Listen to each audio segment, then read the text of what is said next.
Assalamualaikum warahmatullahi wabarakatuh. Bismillahirrahmanirrahim. Ashhadu an la ilaha illallah wa ashhadu anna Muhammadar Rasulullah. Allahumma salli ala sayyidina Muhammad wa ala ali sayyidina Muhammad. Rabbi shrah li sadri wa yassir li amri wahlul 'uqdatam min lisani yafqahu qawli. Amin. Bismillahirrahmanirrahim. Salam hormatku buat para pecinta Uripi Allah Channel.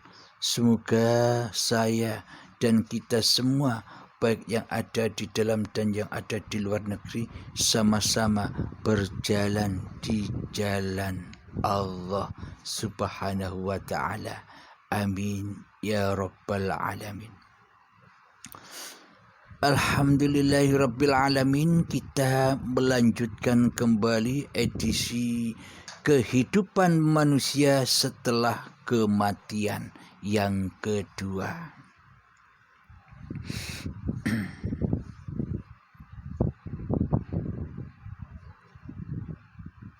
Melanjutkan di edisi yang pertama dahulu, saya ulang membacakan arti dari surat Al-Jumu'ah ayat yang ke-8. Bismillahirrahmanirrahim. Katakanlah, sesungguhnya kematian yang kamu lari daripadanya, maka sesungguhnya kematian itu akan menemui kamu. Kemudian kamu akan dikembalikan kepada Allah yang mengetahui hal yang gaib dan hal yang nyata. Lalu Dia beritakan kepadamu apa yang telah kamu kerjakan. Jadi bagaimana mungkin kita akan bisa lari dari sebuah kematian? Secara hakikatnya di sisi Allah, sementara saat ini kita sudah di lembah kematian. Karena menurut syariat, karena menurut diri kita selama ini, kematian itu kan matinya badan, bukan matinya jiwa. Tapi di sisi Allah, kematian itu adalah kematian jiwa yang tidak sadar di dalam beragama dan bertuhankan kepada Allah Subhanahu wa ta'ala. Itulah makna hakikat kematian di sisi Allah. Sesungguhnya kematian yang kamu lari daripadanya, maka sesungguhnya kematian itu akan menemui kamu. Saat ini kita sudah menemui kematian itu, tapi kita tidak sadar bahwa diri kita sebenarnya mati imannya, mati takwanya, mati kesadarannya, mati penghambaannya, mati pengabdiannya kepada Tuhan pencipta diri kita. Selama ini kan kita hanya omong-omong doang. Tuhanku Allah, aku selalu mengabdi dan menyembahnya. Kan hanya omong-omongan syariat doang, kan hanya aktivitas syariat doang. Akan tetapi praktek aktivitasnya hati selalu mensekutukan Allah dengan diri manusianya di hatinya. Hati selalu mentiadakan Allah dan mewujudkan diri manusianya di hatinya. Inilah bukti kematian kita selama ini. Kematian imannya, kematian kesadarannya di dalam mempertuhankan Allah. Kemudian kamu akan dikembalikan kepada Allah yang maha mengetahui yang gaib dan yang nyata. Suatu saat kita akan dikembalikan oleh Allah. Kapan waktunya? Ya, menunggu kiamat abadan abada selama-lamanya hingga waktu yang ditentukan, yakni kiamat akbar, kiamat kabir. Kapan waktunya? Bagi orang-orang yang saat ini digerakkan, dikehendakkan Allah untuk berbaiat, kiamatnya ya segera datang. Kembalinya kepada Allah ya segera datang. Akan tetapi bila manusia masih ogah-ogahan kembali kepada Allah, hanya sebatas pemahaman saja, akhirnya ia akan kembali tetap kepada iblis dan setan, yakni hawa nafsunya lah yang merasa memahami semua paparan ini. Ya, kembalinya akhirnya bukan sekarang, bukan mati sekarang, tapi matinya besok. Kembalinya besok ketika berjumpa dengan hari yang akbar, di mana mata terbelalak menghadapinya. Yakni ketika datang baiatul akbar, baiat paksa, pengembalian paksa dan siksa, yang mana dirampas semua harta-harta kita, harta-harta yang kita cintai, harta-harta yang kita kumpulkan hari demi hari selama ini, dia rampas habis, dikembalikan dengan paksa dan siksa. Bila harta kita dirampas, dirampok, kan kita akhirnya sakit hati, kecewa, tersiksa bahwa harta itu harta kita. Karena selama ini kita ngaku-ngaku punya harta, dikarenakan kita ngaku-ngaku jadi Tuhan, tapi tidak terasa. Kita menjadi sang kholik tapi tidak sadar, maka diaku-akuilah semua sebagai milik kita. Jadi ya sakit hati dengan kekecewaan dan penuh dengan azab yang pedih saat baiatul akbar tiba, saat hari yang akbar tiba, yakni hari pembalasan, hari perhitungan, yang mana diperhitungkan kembali apa hak-hak Allah, diperhitungkan kembali amanah-amanah Allah yang sudah dirampas dan diaku-akui sebagai milik manusianya. Jadi amanah-amanah itu dikembalikan, dipulangkan dengan paksa dan siksa. Jadi kalau kita kembali sekarang, kalau kita taubat sekarang, kalau kita baiat sekarang, pada intinya kita rela, kita ridho datang kepada Allah. Kita rela persembahkan lagi seluruh amanah-amanah yang diembankan kepada kita kepada Allah dengan rela dan ridho. Amanah hidup, amanah badan, amanah harta, dan seluruhnya, amanah ilmu, amanah ibadah, amanah amalia, sudah kita persembahkan total jenderal kepada Sang Pencipta dengan rela dan ridho, maka Allah pun akan meridhoi kita. Setelah kita kembali dengan rela dan ridho, maka Allah beritakan kepada kita semua apa yang telah kita kerjakan, akan menyadarkan kita semua.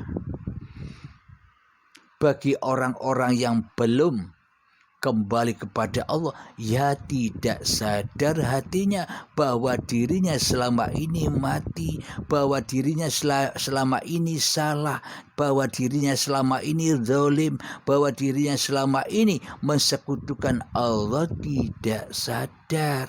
Bagi orang-orang yang belum rojiun kepada Allah, bagi orang-orang yang belum beragama di sisi Allah, bagi orang-orang yang belum bertuhan di sisi Allah, bagi orang-orang yang belum Islam, maka hatinya pasti tidak selamat pulang kepada Allah, kecuali selalu pulang di dalam hawa nafsunya sendiri, selalu pulang di dalam anarnya sendiri, selalu pulang di dalam neraka jahanamnya sendiri di hatinya, yang mana semuanya akan dibakar oleh hawa nafsunya sendiri.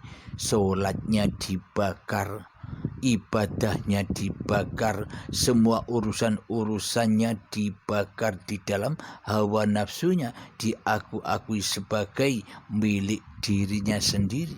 Maka semuanya tidak ada manfaatnya kepada Tuhannya, hanyalah persekutuan saja, hanyalah kezaliman saja, hanyalah kekufuran saja. Maka ketika itu kita dikumpulkan dengan iblis dan setan di dalam neraka jahanam itu. Kapan? Ketika masih ada langit dan bumi.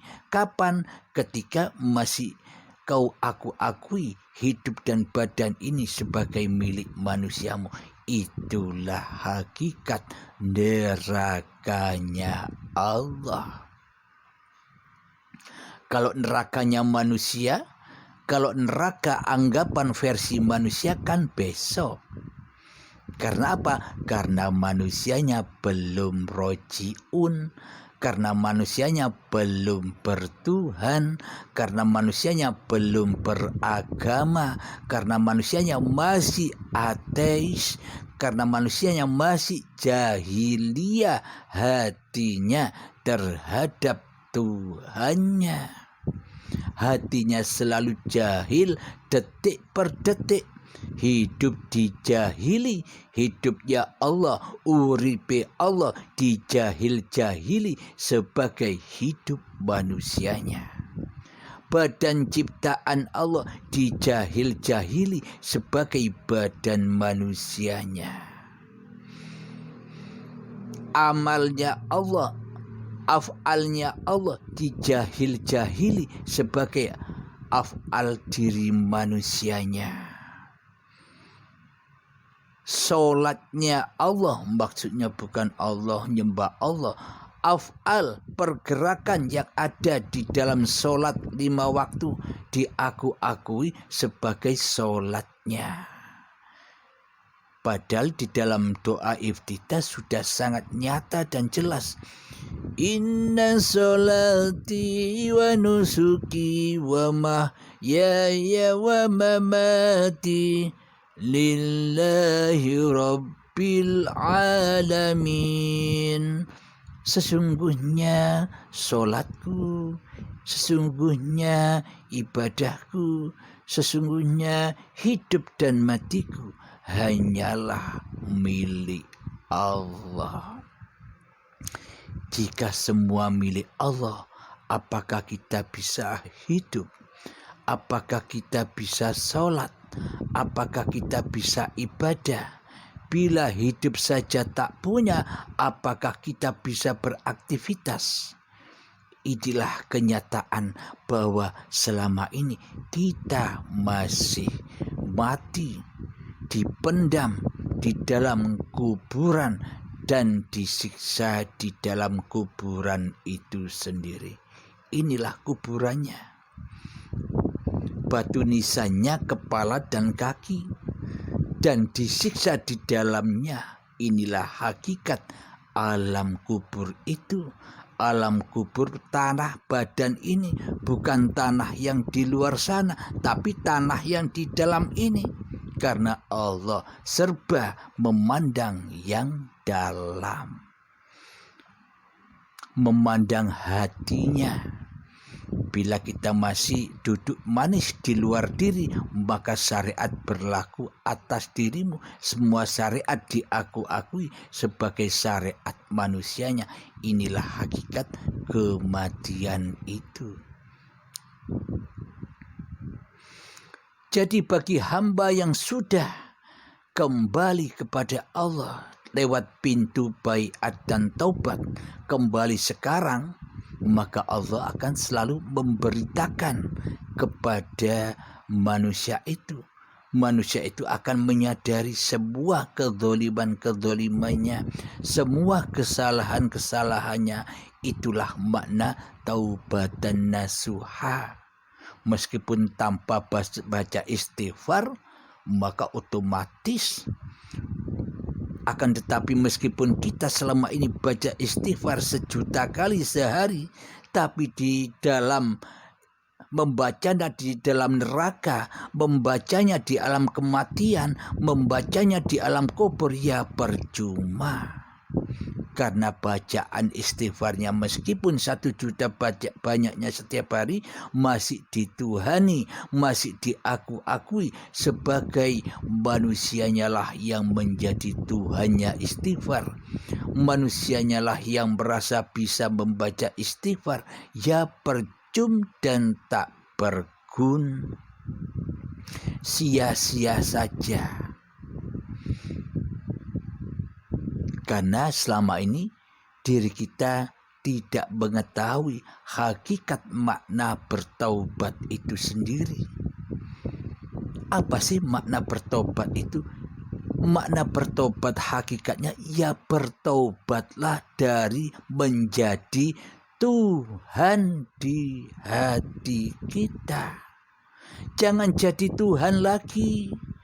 Semua amanah-amanah yang diembankan kepada kita, persembahkan kembali kepada yang berhak, zakatkan kembali kepada yang berhak, sucikan kembali kepada yang berhak. Siapa? Allah. Jadi hidup dan badan ini bukan dohir batinnya manusia kita. Ketika manusia kita masih mati, ketika manusia kita masih merasa hidup, dohir batin ya diakui sebagai milik manusianya. Karena manusianya masih mati hatinya, mati jiwanya, kesadarannya di dalam bertuhan. Maka seolah-olah Allah tidak punya apa-apa, Allah tidak punya sifat dohir batin. Yang punya sifat dohir batin hanyalah kita sendiri selama ini. Jadi bila semua amanah-amanah itu dipersembahkan kembali, diabdikan kembali dengan rela dan ridho kepada Allah sebagai Tuhan yang menciptakan diri kita, maka dipersembahkanlah kembali bahwa hidup dan badan inilah hakikat zahir batinnya Allah. Badan-badan manusia inilah bukti kenyataan Allah, bukti kewujudan Allah, bukti keberadaan Allah. Tanpa bukti, tanpa badan, maka tak akan terbukti bahwa Allah itu wujud. Dengan bukti badan dan alam semesta dan seluruh segala sesuatu inilah bukti bahwa Allah itu wujud dan nyata. Inilah amanah-amanah yang diembankan oleh Allah kepada kita sejak detik-detik akil balik tiba sampai kembalinya hamba kepada Tuhannya. Jadi kembalinya ada 2 versi. Tinggal pilih kembali sekarang atau kembali besok dengan paksa dan siksa. Semuanya sudah diatur oleh Allah Subhanahu wa ta'ala. Bagaimana Allah mengkehendakkan masing-masing hambanya untuk ditunjuki jalan kepada Tuhannya.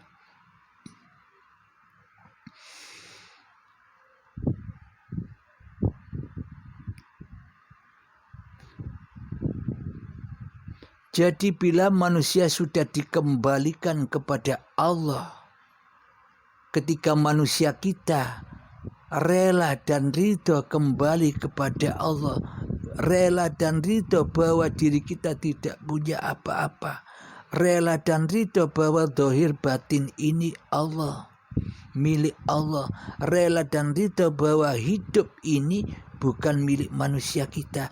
Itulah hakikat manusia yang sempurna.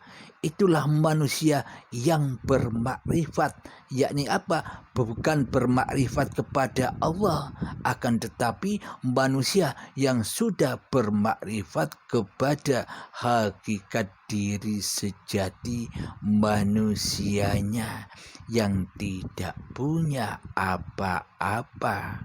Jangankan punya apa-apa, manusia itu loh dari awal hal yang tak dapat disebut di dalam surat Al-Insan ayat pertama. Manusia bermula dari hal yang tak dapat disebut, tidak ada sesebutannya. Ketika kita belum ada di dunia ini, apakah kita bisa menyebut bahwa diri kita manusia? Ketika kita belum tercipta dilahirkan ke dunia ini, apakah kita bisa menyebut bahwa diri kita manusia? Jadi yang bisa menyebut bahwa diri kita manusia adalah ketika Allah sudah menciptakan diri manusia kita. Dan Allah pula lah yang menyebut-nyebut bahwa diri kita adalah manusia. Bila Anda tidak hidup, bila Anda tidak hadir di dunia ini, apakah mungkin Anda bisa ngaku-ngaku bahwa diri kita adalah manusia? Nah, bagi manusia yang tak beriman, bagi manusia yang belum bertuhan dan beragama di hatinya, tentunya sesebutan manusia itu ada pada bersumber pada hawa nafsunya lah yang mengatakan bahwa diriku manusia, karena dirinya masih berada di alam kematian, masih di alam siksa kubur. Maka dirinya lah yang ngaku-ngaku bahwa dirinya lah yang mampu menyebut bahwa dirinya adalah manusia. Akan tetapi bagi orang-orang yang kembali kepada Allah, yang rojiun kepada Allah secara rela dan ridho, akan menyadari kesalahan-kesalahan dirinya selama ini.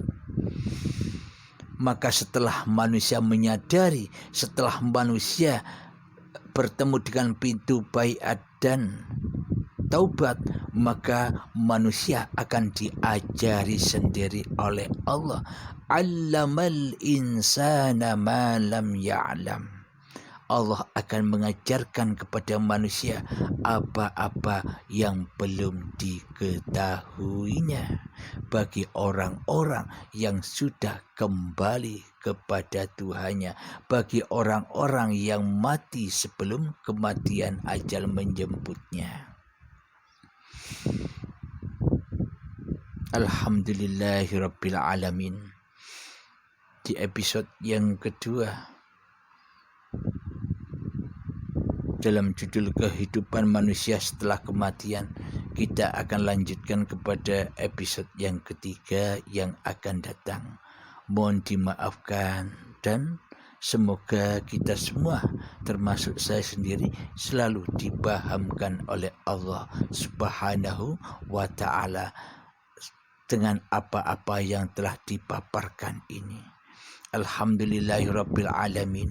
Rabbana atina fid dunya hasanah wa fil akhirati hasanah wa qina adzabannar. Wa sallallahu ala sayyidina Muhammad wa ala alihi wa sahbihi wasallam. Walhamdulillahirabbil alamin. Akhirul kalam. Assalamualaikum warahmatullahi wabarakatuh.